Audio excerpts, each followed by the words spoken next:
않습니까? 예, 정말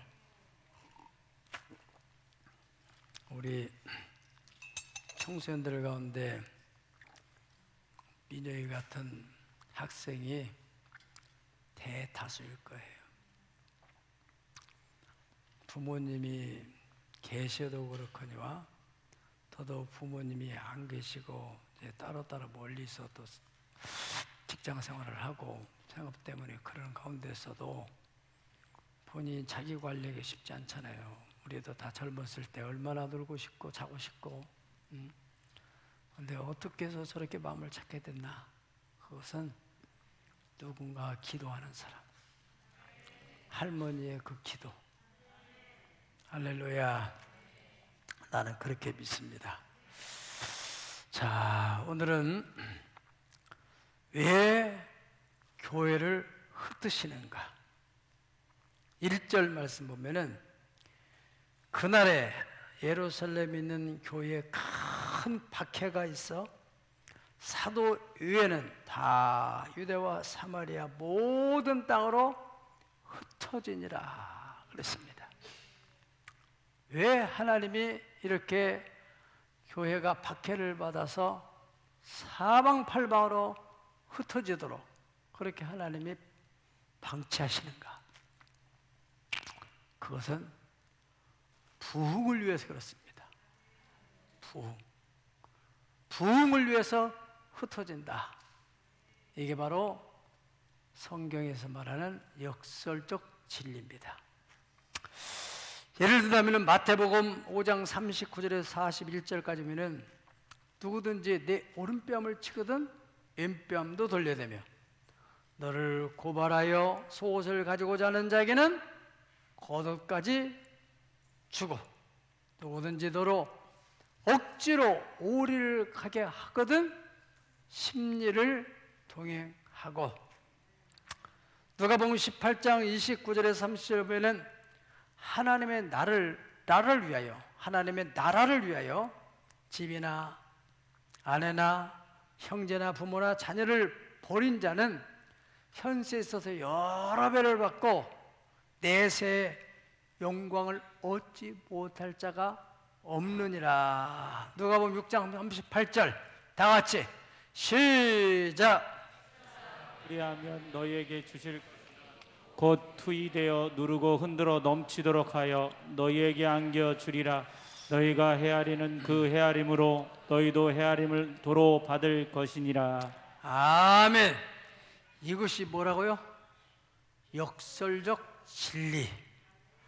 이 하나님의 역설적 진리를 깨닫고 실행하는 사람은 상당한 신앙의 수준이 높은 사람들입니다. 이기기 위해서 져줘라. 얻기 위해서 베풀어라. 아멘. 사도행전 2장 36절 보면은 솔로몬 행각 교회는 사람들이 날 모이게 힘쓰는 교회였습니다. 날마다 마음을 같이 성전에 모이를 힘썼다 그랬습니다. 그 결과 3,000명 또 5,000명의 회개하고 돌아온 일이 생기고 큰 무리가 돌아오고 사도행전 5장 14절 6장 7절에 가면은 제자의 수가 심히 많아지고 허다한 제사장들이 다 주님께 돌아오고 그 도에 굴복하게 되었다. 엄청나고 놀라운 일이 벌어졌어요. 기하급수적으로 교회가 막 부흥이 일어났습니다. 그런 교회가 이 8장에 들어와서 큰 박해를 받아가지고 사도들을 빼놓고는 나머지 수만 명이 전부 다 사방팔방으로 흩어지게 됐다. 보통 사람 생각하면은 아니 하나님이 그렇게 무능한가? 그리고 그렇게 많은 사람들을 감동해가지고 이렇게 교회를 부흥시켰던 성령님은 과연 어디 가셨는가? 우리가 참 혼란스럽지 않겠습니까? 왜 하나님을 흩으셨다고 했어요? 부흥을 위하여. 교회뿐만 아니라 하나님은 이 모든 생태계, 하나님 만드신 자연세계, 그리고 나가서는 인간들의 삶, 특별히 예수를 믿는 하나님의 성도들이 다 할 모든 것이 넉넉하여서 모든 착한 일을 넘치도록 할 만큼 재정적으로 큰 부흥, 재산의 증식이 있기를 원하시는 겁니다. 그것을 위하여 어떻게 한다고요? 흩으신다는 거예요. 그것을 위해서. 창세기 1장 28절에 보면 생육하고 번성하여 땅에 충만하라 그랬습니다. 그게 창조 명령이에요. 창조하신 하나님의 뜻이 거기에 담겨 있어요. 모든 만물들이 생육하고 번성하고 그래서 온 땅에 충만하도록. 그런데 노아 홍수 사건 이후에 이 초기 인류들은 어떻게 살았습니까? 자, 우리 하나님이 또 물로 심판 내리면은 우리 또 떼죽음하니까 우리 흩어지지 않도록 하기 위해서 바벨탑을 쌓자. 그게 바로 창세기 11장 4절 신할 평지에서 그들이 뭘 쌓았어요? 바벨탑을 쌓았어요. 어떤 목적으로? 흩어짐을 면하기 위해서. 절대 우리 흩어지지 말자. 그런데 창세기 11장 8절 보면은 한번 읽어봅시다. 시작. 또 말하되 여호와께서 거기서 그들을 온 짐에 흩으셨으므로 그들이 그 도시를 건설하기를 그쳤더라. 아멘. 하나님이 그들을 흩어버렸다 이거야. 예. 어떻게 해서 오늘을 혼자 피해가지고 그래서 그들이 그 성 건축하기를 중단하고 다 뿔뿔이 흩어지게 됐다는 것입니다. 만약에 흩어지지 않았더라면은 이 넓은 지구에서 그 넓게 풍요롭게 살지 못하고 거기 신할평지 거기서 오밀조밀 살면서 얼마나 많은 복잡한 문제들이 생겼겠어요. 하나님이 흩어가지고 넓은 아프리카로, 아시아로, 아메리카로, 넓은 오세아니아 이렇게 흩어져가지고 오늘날 이렇게 사람들이 살고 있는 것입니다. 흩어짐은 번식과 번성을 위한 하나님의 전략이라는 것이에요. 여러분, 지금 우리 주변에 있는 모든 동식물들은 다 어디에 있었냐면 맨 처음에 에덴 동산에 다 있었던 거예요. 하나님이 그 동산에 다 아름답게 모든 식물들도 거기에 다 있고 또 동물들도 거기 살았어요.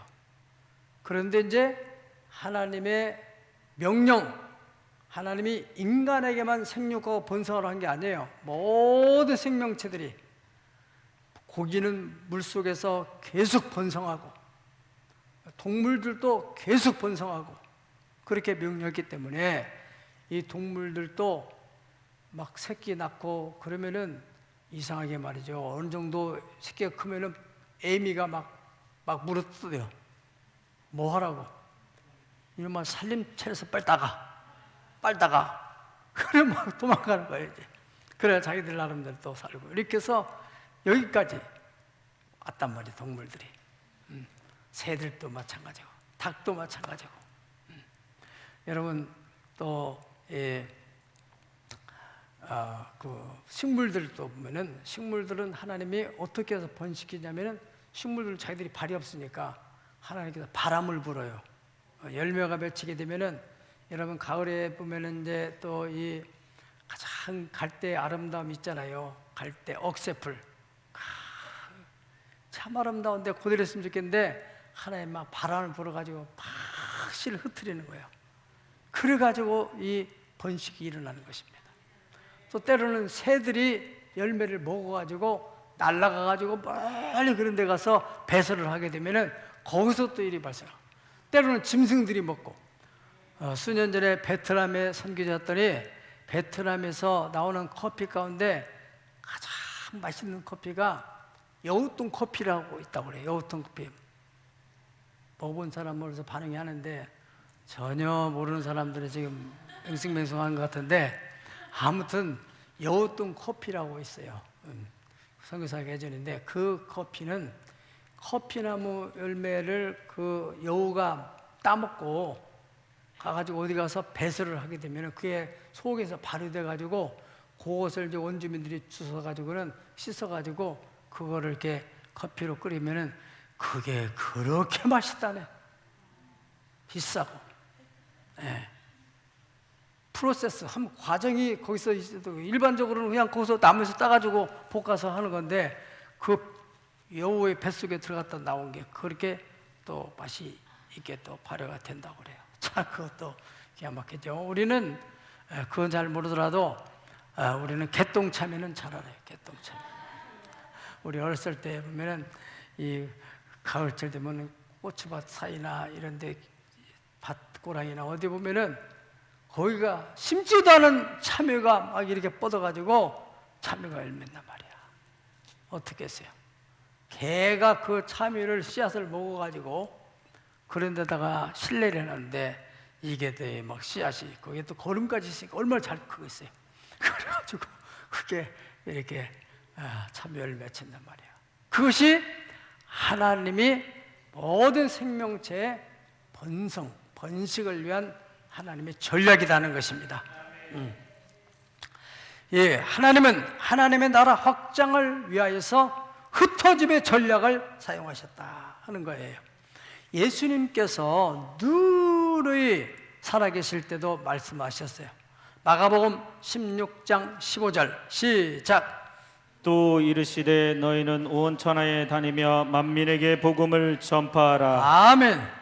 예수님께서 제자들 향해서 너희는 온 천하에 다니며 만민의 복음을 전파하라 그랬고, 또 마태복음 28장 19절에 20절 보면은 그러므로 너희는 가서 모든 민족을 제자로 삼아 아버지와 아들과 성령 이름으로 세례를 베풀고 내가 너에게 분반 모든 것을 가르쳐 지키도록 해라 그랬습니다.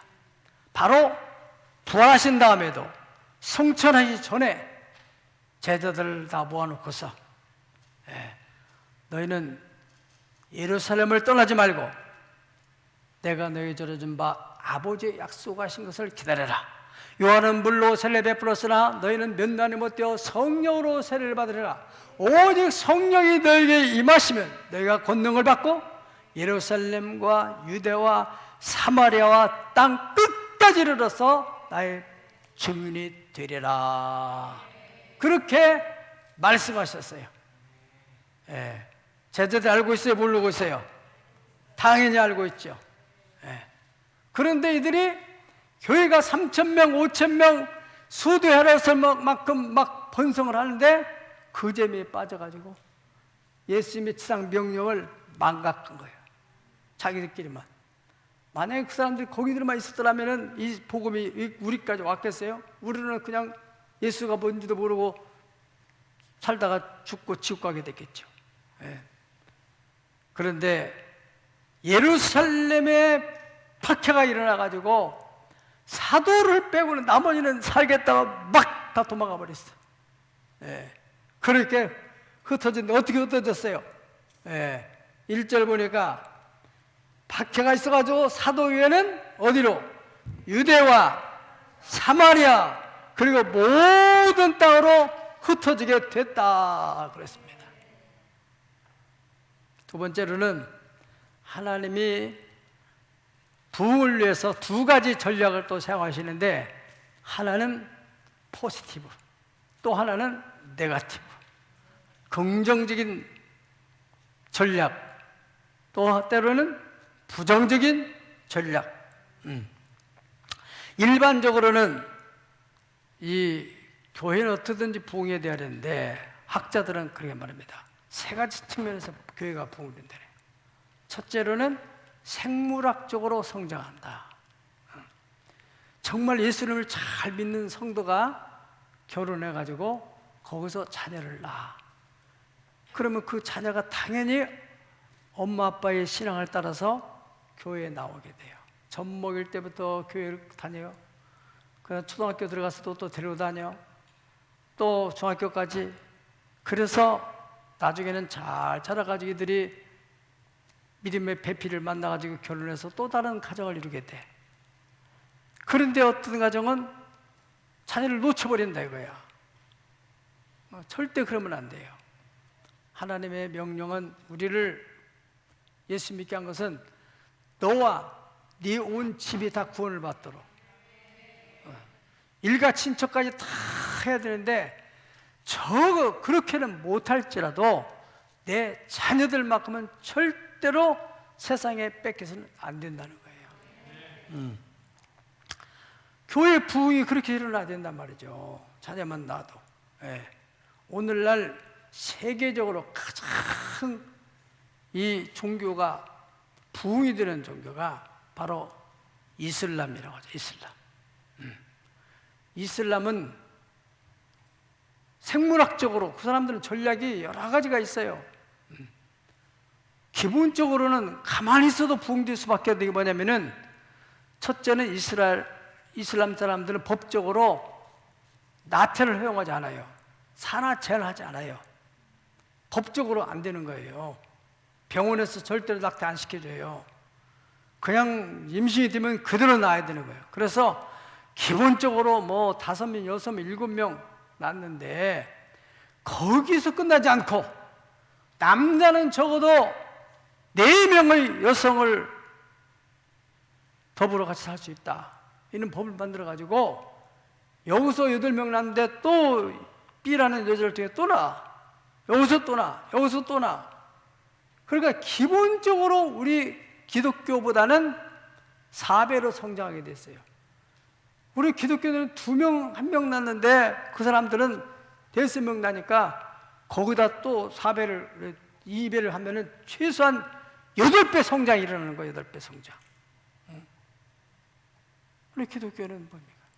내 자식이, 난 자식마저도 추스리지 못하도 놓치는 경우도 있고 그런데 얼마나 안타까운 일이에요.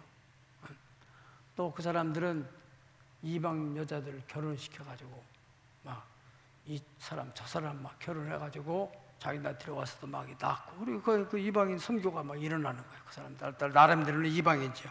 예수 안 믿는, 이슬람 안 믿는 사람들.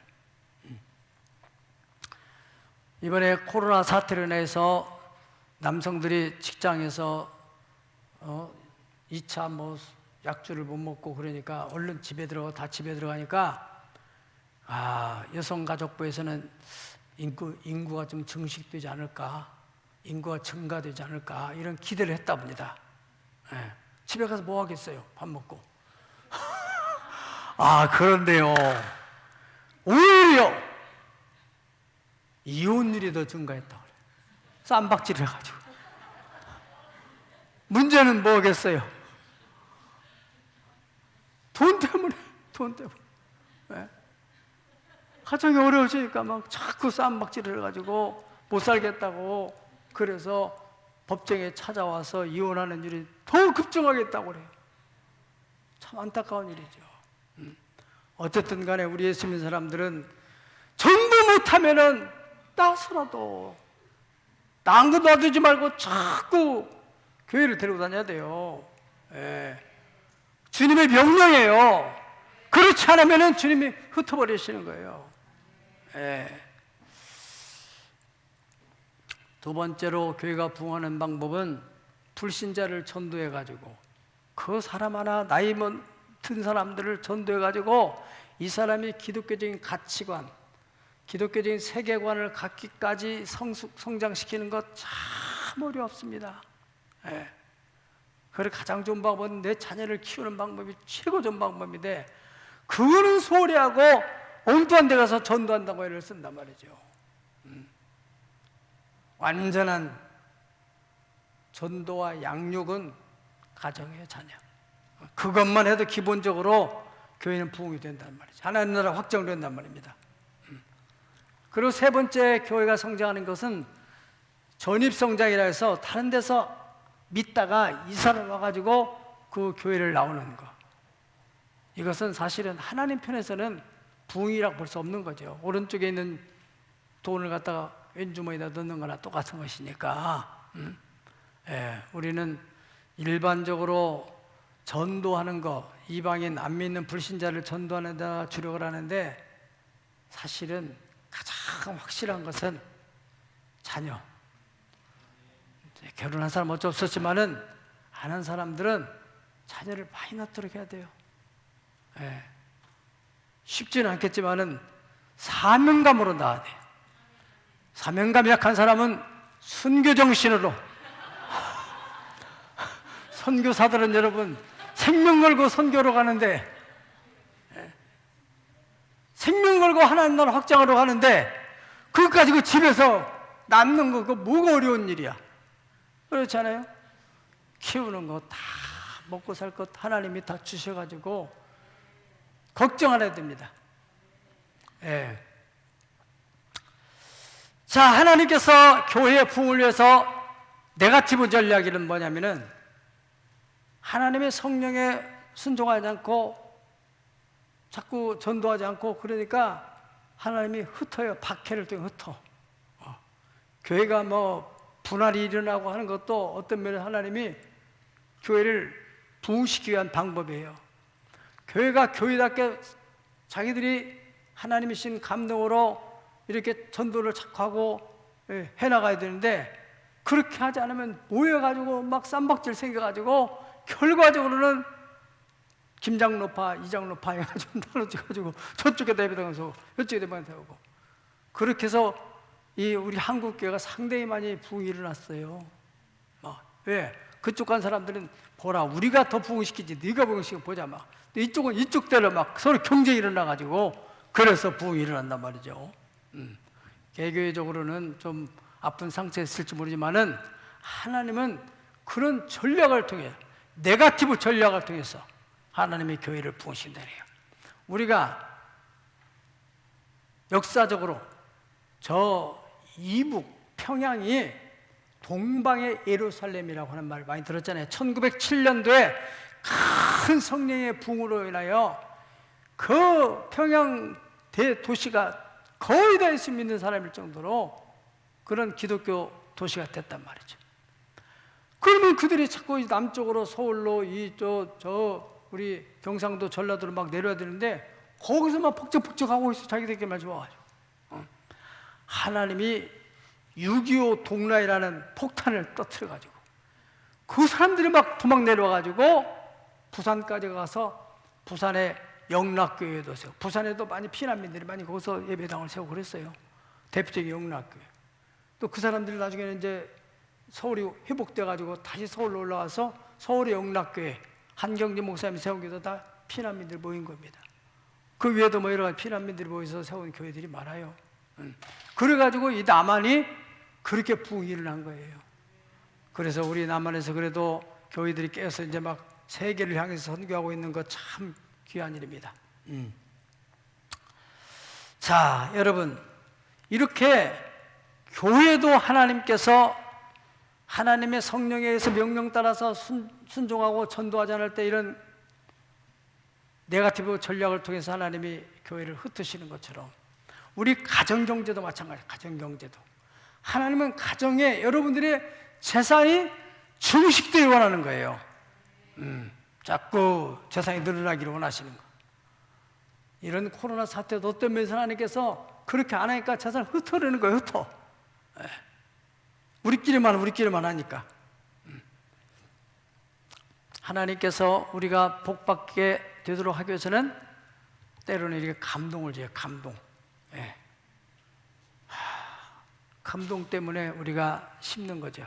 나도 힘들지만은 어려운 이웃을 위해서 나눠주고. 그러면 하나님이 반드시 또 공급하는데 그걸 생각하고 내가 지금 없어진다는 것만 생각해요. 하나님께 헌금하는 것도 마찬가지입니다. 그래서 성경에는 눈물을 흘리면서 씨를 뿌린 자는 기쁨으로 단을 거두고 더 상황이 어려워서 울며 나가서 씨를 뿌린 자는 정녕 기쁨을 가지고 그 단을 가지고 돌아오리라. 그렇게 말씀했어요. 고린도후서 9장 9절을 다 같이 읽어보겠습니다. 고린도후서 9장 9절 시작. 기록된 바 그가 흩어 가난한 자들에게 주었으니 그의 의가 영원토록 있느니라 함과 같으니라. 아멘. 그가 흩어가지고 가난한 사람들에게 나눠준 그것은 의가 영원토록 하나님이 기억하고 있다. 사도행전 10장에 보면 고넬료가 그 유대인들을 위해서 구제하고 또 자기 가정의 구원을 위해서 기도했던 것, 거기에 대해서 하나님께서 고넬료야, 네 기도와 네 구제가 하나님께 상달돼서 기억하신 바가 되었다. 그러면서 베드로를 초청에다가 가정에 예배를 드리라 그랬습니다. 그래서 고넬료의 가정의 온 가족들이 다 예수 믿고 성령 충만 받는, 얼마나 놀라운 축복입니까? 이 지금 고린도후서 9장 9절에 있는 말씀은 시편 112편 9절 말씀을 인용한 거예요. 그 원본은 시편 112편 9절인데 거기 보면은 그가 재물을 흩어가지고 누구한테? 빈궁한 자들에게 주었으니 그 의가 영원히 있고 그의 뿔이 영광 중에 들리리로다. 아멘. 성령님이 주시는 감동을 가지고 자기가 귀한 피땀 흘려서 얻은 그 재물을 흩어가지고 가난한 자에게 줬다는 거예요. 예. 그래서 그 의가 영원토록, 뿔은 바로 명예 혹은 권세를 말합니다. 그런 사람을 하나님 높여주신다는 것입니다. 잠언서 11장 24절에서 25절 다 같이 보시겠습니다. 시작. 흩어 구제하여도 더욱 부하게 되는 일이 있나니 과도히 아껴도 가난하게 될 뿐이라. 구제를 좋아하는 자는 풍족하여질 것이요 남을 윤택하게 하는 자는 자기도 윤택하여 지리라. 아멘. 이것이 하나님의 말씀, 하나님이 우리를 축복하기 위한 말씀이라고 믿어주면 아멘 하세요. 그가 흩어서 구제하는데 그래도 부하게 되는 일인데도 과도히 아끼기만 한다 해서 부자 되는 것이 아니다는 것입니다. 그래서 다른 사람을 윤택하게 하는 사람, 다른 사람을 윤택하게 하는 사람은 그도 윤택하게 되리라 그랬습니다. 강철왕 카네기라는 분은 그 사업의 목표가 뭐냐면은 어떻게든지 사람들이 다 통장을 가질 수 있도록 해야 되겠다. 그런 목적하에서 사업을 이렇게 해서 다른 사람을 윤택하게 하려다 보니까 그 사업에 하나님이 축복을 하신 거예요. 빌 게이츠도 그 어머니의 교훈을 받아가지고 어려서부터 자기의 책상머리에다가 누가복음 6장 38절 주라. 그리하면 내게 주리니 후히 되어서 누르고 흔들어가지고 넘치도록 너에게 안겨주리라 하는 말씀을 늘 기억하고 있다고 그래요. 그래 그분이 세계적인 부자가 되고 난 뒤에는 이제 사업을 접어버리고 그 남은 돈 가지고 저 어려운 나라에 가난한 사람들 위해서 구제활동하고 그러면 인생을 복되게 살잖아요. 그렇게 나눠주더라도 또 자기 온 재산은 자꾸 부가 증식되는 거예요. 그렇게 살아야 돼요. 그렇게 살기를 축복합니다. 우리가 멘토링 클래스 하는 것도 바로 그런 목적으로 하는 것입니다. 네. 반드시 우리 교도 그런 인물이 나타날 줄로 믿습니다.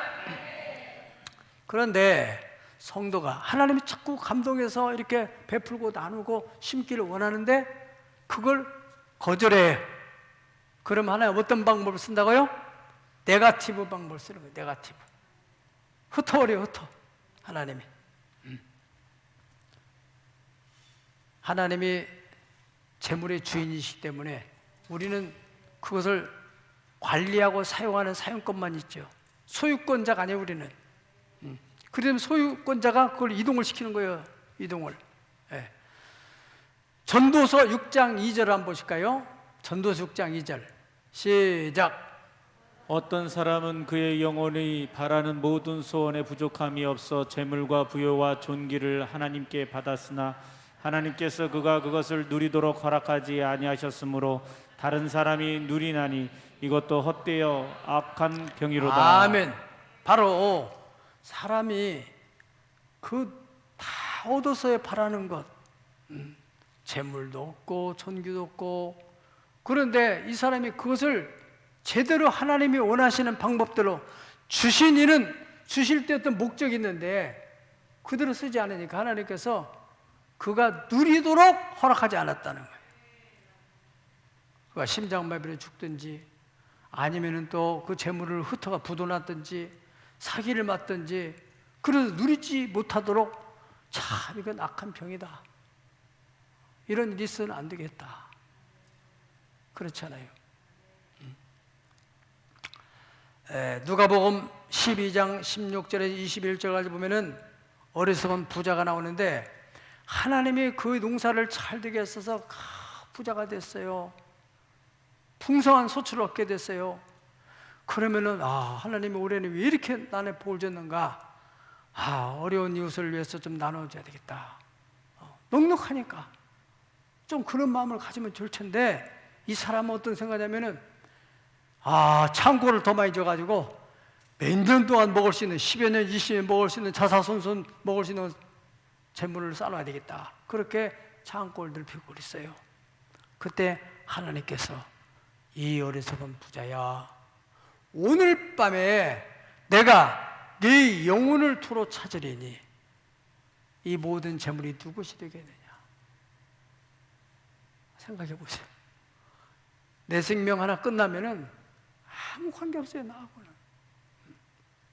있을 때 하나님이 맡겼다고 생각하면 주님이 주는 감동을 따라서 우리가 순종하지 못하면은 하나님의 직권으로 흩으신다는 사실이에요. 뭐 하려고? 어려운 사람도 살도록 이렇게 하기 위한 하나의 방법으로. 세 번 마지막으로는 이제 하나님께서 예루살렘에 박해가 나게 하셔서 어떤 결과가 일어났는가?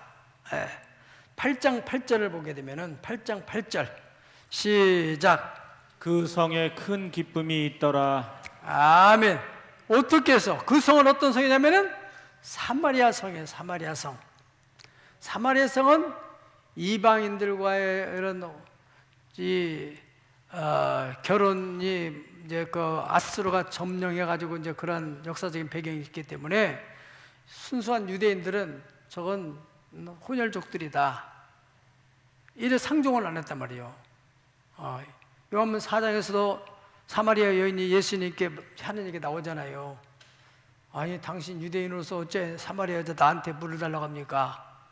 그 상종을 안 했는데 예수님께서는 성령이 임하면은 예루살렘, 유다, 그리고 사마리아 땅 끝까지 복음을 전해줘야 된다. 그렇게 말씀하시잖아요. 그런 게 안 하고 있으니까 예루살렘에 박해가 일어나가지고 막 도망가는 중에 빌립 집사는 사마리아까지 도망갔어요. 그래가지고 거기서 예수님의 복음을 전해줬어요. 그랬더니 그 성에 큰 기쁨이 임하게 됐다. 아멘. 그런 일이 생겼습니다. 그 다음에 8장 26절에서 39절 가볼 것 같으면은 빌립이 또 더 나가는데 하나님께서 에티오피아 간닥의 여왕의 국고를 맡은 장관, 요즘으로 말하면 경제부 장관입니다.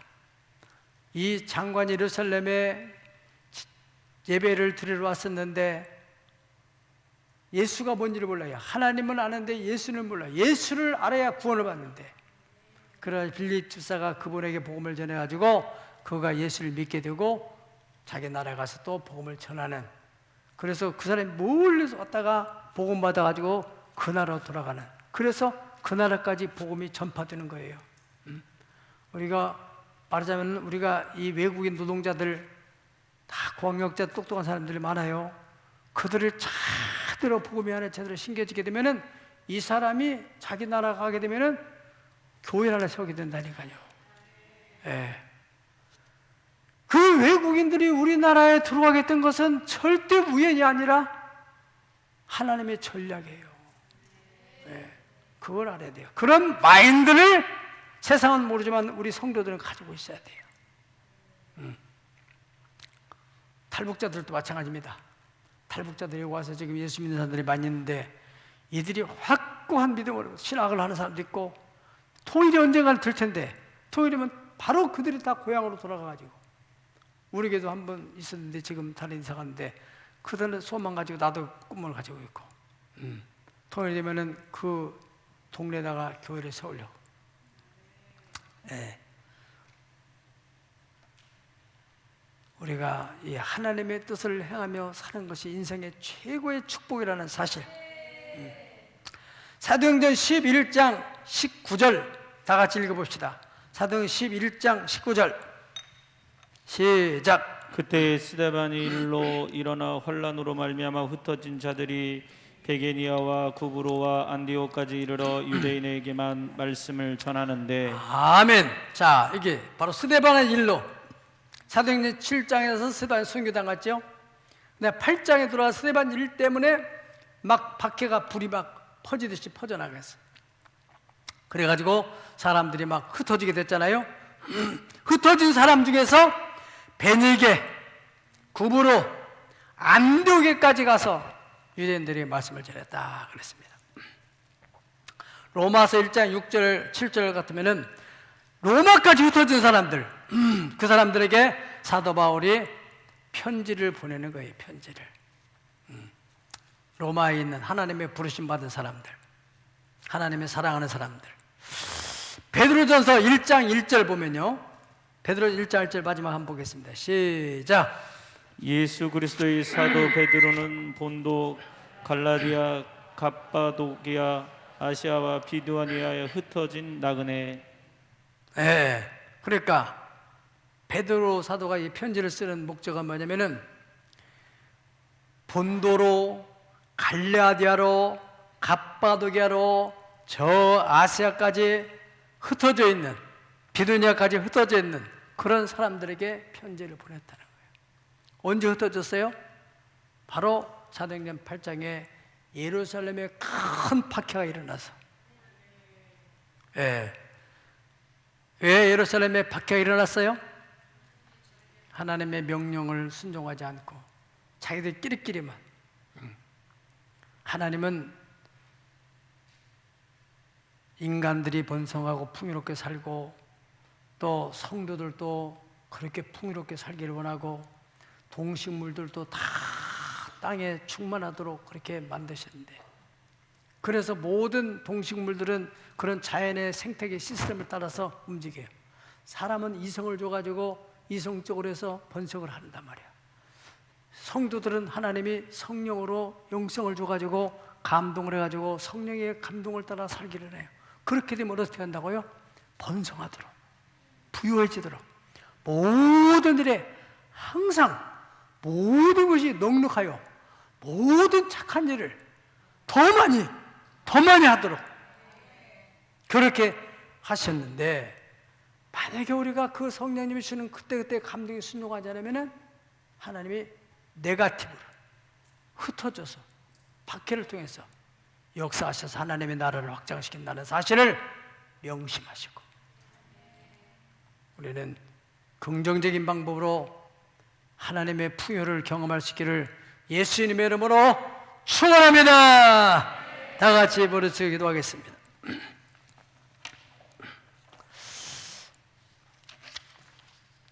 오늘도 들은 바 말씀 마음에 새기고 내게 마음에 든 르헤마의 말씀을 붙들고 기도하겠습니다. 거룩하시고 자비로우신 우리 하나님 아버지, 오늘도 은혜의 보좌에 나온 사랑하는 주의 백성들에게 때를 따라 도우시는 은혜를 베풀어 주심을 인하여 감사하고 찬송합니다. 아버지 하나님, 하나님은 창조주로서 모든 동식물들이 번성하고 인간도 번성하고 더 나아가서 영원한 생명을 가지고 있는 성도, 또 주님의 피 묻은 교회가 크게 번성하기를 원하시는데, 우리가 그에 순종하지 못할 때 하나님은 네거티브 방법을 통해서 바로 예루살렘의 큰 박해가 일어나듯이 박해를 통해 하신다는 사실을 주님이 깨닫게 되었습니다. 아버지 하나님이여, 우리가 늘 성령의 감동으로 살아갈 수 있도록 우리를 감동하시고 감화시키시고, 그래서 한번 눈물을 흘면서라도 씨를 뿌려서 백배 천배로 얻는 복된 삶 되게 하여 주시옵시고, 우리의 교회도 하나님이 아버지의 현실을 탓하지 않고 주어진 상황에서 최선의 씨앗을 뿌리고 베풀고 나누고 선교하고, 그러므로 하나님께서 복의 복을 더하여 주시는 놀라운 체험을 할 수 있는 우리의 교회가 되고 성도들이 다 되게 하여 주시옵소서. 몸이 아픈 사람 나쁜 분의 손을 드시고, 또 소원을 가지신 분은 가슴에 손을 꽂고 기도하겠습니다. 만복의 근원 되시는 우리 아버지 하나님이시여, 오늘도 하나님의 전에 나와서 예배하는 저들에게 신디 말씀을 붙들고 아버지여 기도하오니, 병든 육체는 예수의 십자가의 대속의 은총으로 말미암아 깨끗하게 씻어 주시옵소서. 암세포는 깨끗하게 소멸될지어다. 모든 혈액순환 장애가 일어나는 것들은 다 뚫리고, 그래서 순환 기능이 정상으로 가동되게 하시고, 하나님 아버지 자율신경이 원활하게 움직이도록 복을 내려 주시옵소서. 소화에 장기에 장애가 있는 것들은 다 하나님 아버지 능력으로 깨끗하게 치료되고 건강해지고 장기능이 원활해지게 도와주시기를 원하옵나이다. 아버지 하나님이여, 경제적으로 연인을 위해서 기도합니다.